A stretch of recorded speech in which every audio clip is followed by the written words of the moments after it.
আমরা সবসময় ডিজিটালাইজেশনের অনেক গল্প শুনেছি, ডিজিটাল বাংলাদেশের অনেক গল্প। এই কদিন আগে আমাদের সচিবালয়ে যখন একটা মারাত্মক অগ্নিকাণ্ড ঘটে গেল, তখন আমরা আবার বলতে শুনলাম যে আমাদের সব নথিপত্র পুড়ে গেছে, কারণ আমাদের আসলে একটা ডিজিটাল ব্যাকআপ ছিল। আমাদেরকে তো স্মার্টলি অপারেট করতে হবে। আমার এই 5 মাসের অভিজ্ঞতা হয়েছে শুধুমাত্র ফাইল নিচে থেকে উপরে ওঠার, উপরে থেকে নিচে নামানোর জন্যই একটা সিম্পল চিঠি 15 দিন দেরি।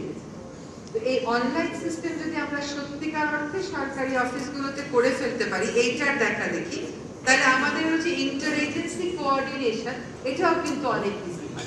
আমরা ইন্টার এজেন্সি কোঅর্ডিনেশনের ক্ষেত্রে এক হচ্ছে বিদেশি ক্লায়েন্টকে আমরা সাপোর্ট করলাম বা বাংলাদেশি ব্যবসায়ীদেরকে সাপোর্ট করলাম, কিন্তু ইন্টার এজেন্সি কোঅর্ডিনেশনের ক্ষেত্রে আমাদের কিন্তু ডিজিটালাইজ হওয়ার অনেক সুযোগ আছে।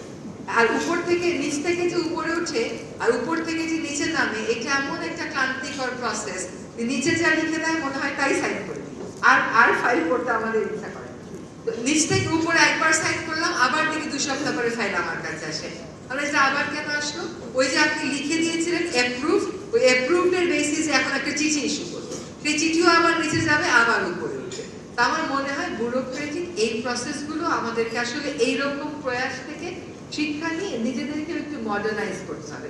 আমরা যদি একই নিয়ম কানুনের ভিতরে থাকি যে এইটা আসলে অমুকে সাইন না করলে আপনি সাইন করতে পারবেন না, তাহলে হবে না। তো আমি জানি যে ডি নথি, ডিজিটাল সাইন এগুলো প্রচলিত হয়েছে, কিন্তু সেগুলো কোনোভাবে আমাদের যে ফাইলের বার্ডেন, এই বার্ডেনটাকে কমায়।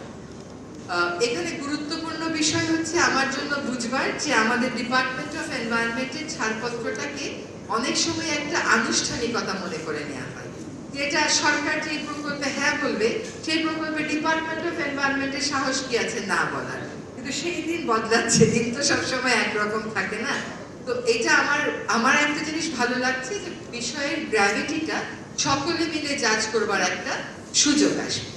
তো বাংলাদেশ সত্যিকার অর্থে ডিজিটালাইজড হোক, সত্যিকার অর্থে আমরা একটা পেপারলেস কালচারে যাই, সত্যিকার অর্থে আমরা ইনভেস্টরদেরকে সেবা দেই, এবং এই যে ব্যুরোক্রেটিক বার্ডেন এন্ড হ্যাসেল, যেটাকে আমরা নিয়ম বলতে পছন্দ করি, এই নিয়ম ভেঙে আমরা আধুনিক নিয়মের দিকে যাই।